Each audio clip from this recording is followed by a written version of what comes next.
Old Groaner. James was feeling sorry for himself.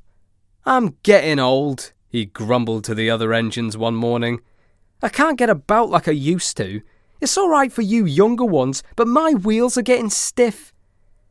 Edward, Gordon and Henry had all been on the Fat Controller's railway for much longer than James, but they didn't say so. At last, Henry got tired of James's complaints. "Poor old Groaner," he said. "It's no use you just sitting there moaning. Why don't you tell the Fat Controller that you're past it?" James didn't like that idea. Not all old engines, so he had heard, were preserved. Some, they said, were sold for scrap. "Best not," he said nervously, shuddering a little at the thought. The night goods left the big station at midnight. Usually one of the Fat Controller's diesels pulled it, but one was away and the other was being mended. James had to take it instead and grumbled dreadfully about it. "All this extra shunting," he snorted indignantly. "It's too much for an old engine like me." A few days later, an inspector came to the shed. "People who live near the yard are complaining," he said. "They say there's a sort of groaning noise that's been keeping them awake at night." "I don't remember hearing anything," said James's driver.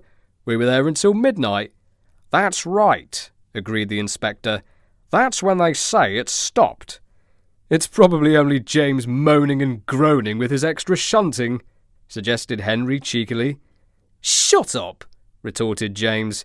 "If you had to shunt at night, you'd moan and groan louder than anyone."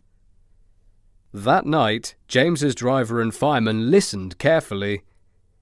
"It is you, James," they said at last. "Your brake blocks aren't holding your wheels properly, and when they rub against each other, they make a groaning sound." "Oh dear," said James mournfully. The Fat Controller acted at once. "I can't have complaints about my railway," he ordered.